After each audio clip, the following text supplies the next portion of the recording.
আসসালামু আলাইকুম প্রিয় অষ্টম শ্রেণীর শিক্ষার্থীরা, তোমাদের গণিত অনুশীলন 1 অধ্যায় প্যাটার্ন আমরা 11 পৃষ্ঠারের 11 নং সৃজনশীল প্রশ্নের সমাধানটা আজকে দেখব।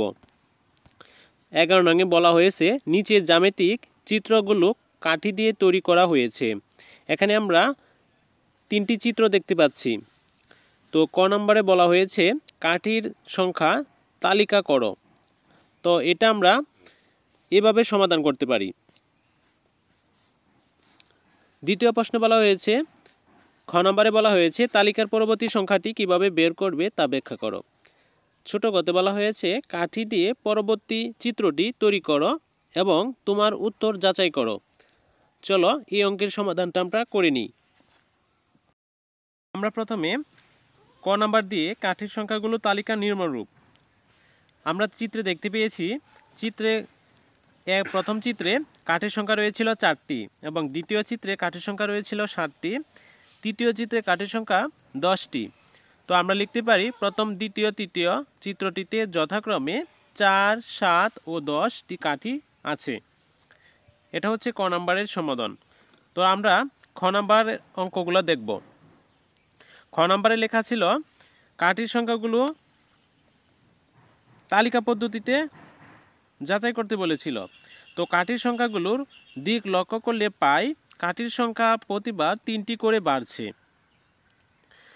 সুতরাং 3 যোগ করলে পরবর্তী সংখ্যাটি পাওয়া যাবে। সুতরাং পরবর্তী সংখ্যাটি হবে 10 যোগ 3 সমান 13।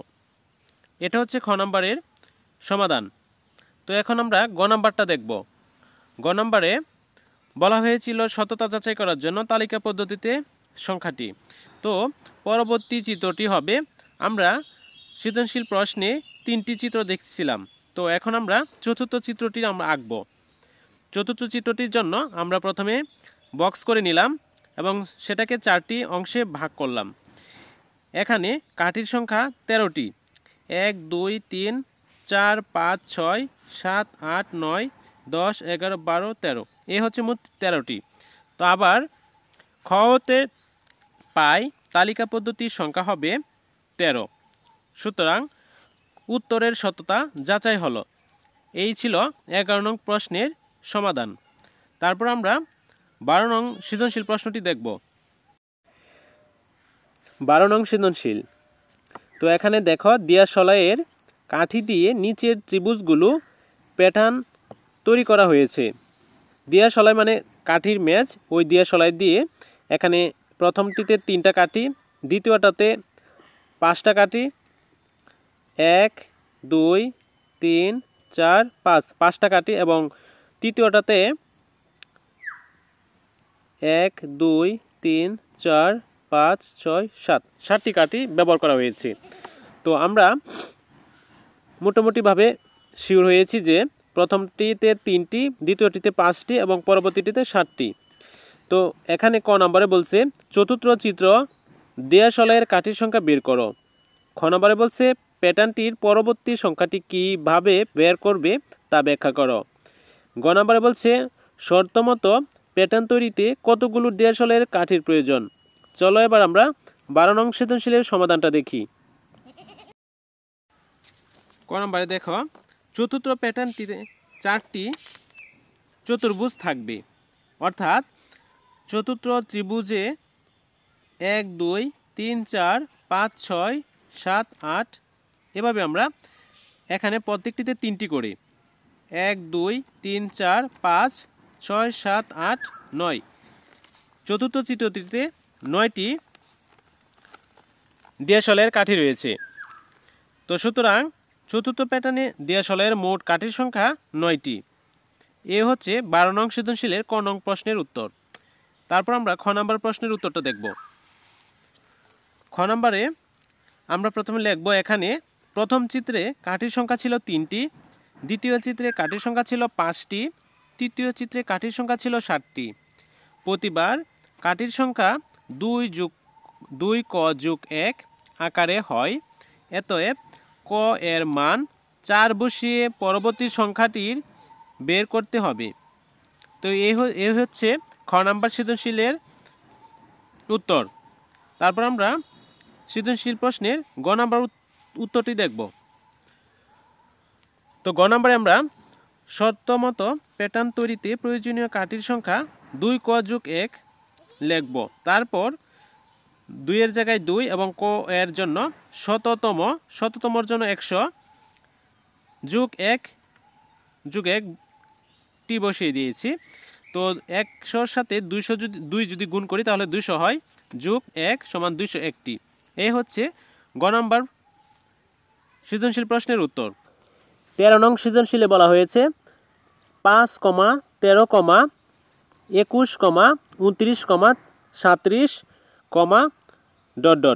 তার মানে আরও মৌলিক সংখ্যা রয়েছে। তো ক নাম্বার বলা হয়েছে 29 ও 37কে দুইটি স্বাভাবিক সংখ্যার বর্গের সমষ্টি রূপে প্রকাশ করো। খ নাম্বারে বলছে তালিকার পরবর্তী 4টি সংখ্যা নির্ণয় করো। গ নাম্বারে বলছে তালিকার প্রথম 50টি সংখ্যার সমষ্টি মূল্যায়ন নির্ণয় করো।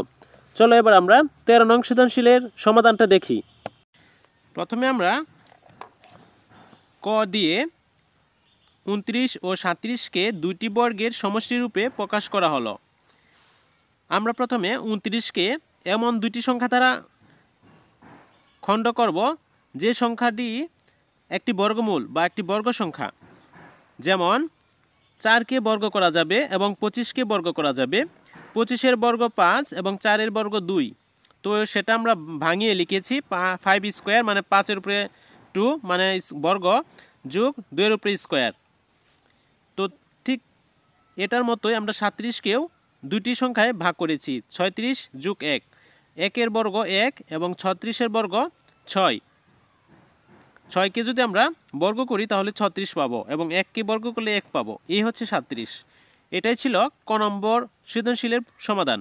এখন আমরা খ নম্বর সৃজনশীলের সমাধানটা দেখব। তো খ নম্বরে দেওয়া আছে তালিকার সংখ্যাগুলো 5, 13, 21, 29, 37। তো আমরা পাশাপাশি দুইটি সংখ্যার পার্থক্য করে পাই 5 থেকে 13 এখানে 8 আমরা পার্থক্য পাচ্ছি এবং 13 থেকে 21 এখানেও 8 পার্থক্য পাচ্ছি। 21 থেকে 29 এখানে 8 পার্থক্য পাচ্ছি এবং 29 থেকে 37 এখানেও 8 পার্থক্য পাচ্ছি। তো আমরা লিখতে পারি পরবর্তী সংখ্যাটি পূর্ববর্তী সংখ্যা হতে 8 করে বৃদ্ধি পায়। সুতরাং তালিকার পরবর্তী সংখ্যাটি হলো 37-এর সাথে 8 যোগ 45, 45-এর সাথে আবার 8 যোগ করলাম 53, 53-এর সাথে 8 যোগ করলে হয় 61, 61-এর সাথে 8 যোগ করলে হয় 69। সুতরাং তালিকায় পরবর্তী 4টি সংখ্যা হলো 45, 53, 61, 69।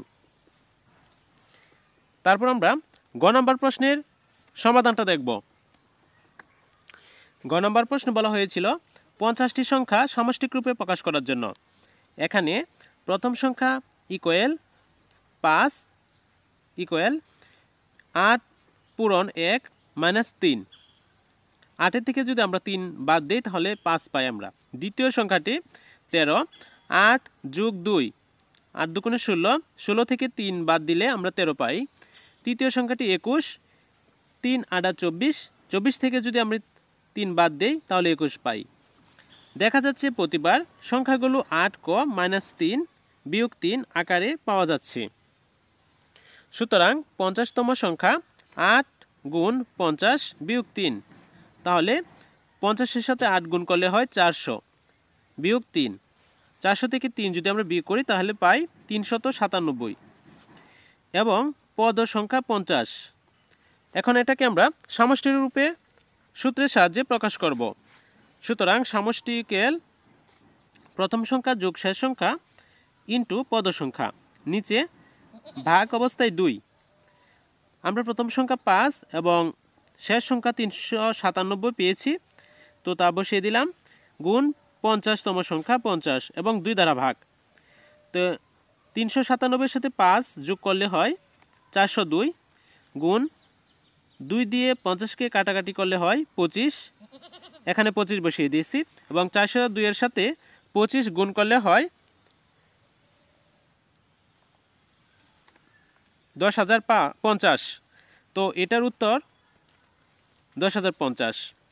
তো আশা করি তোমরা 13 নং প্রশ্নের সৃজনশীল সবটা বুঝতে পেরেছ। যদি তোমাদের বুঝতে কোনো অসুবিধা হয় অবশ্যই ভিডিওর কমেন্ট বক্সে জানাবে। পরবর্তী ভিডিও দেখার আমন্ত্রণ জানিয়ে আজকের ভিডিওটি এখানেই শেষ করলাম। সবাই ভালো থাকো, সুস্থ থাকো। আল্লাহ হাফেজ।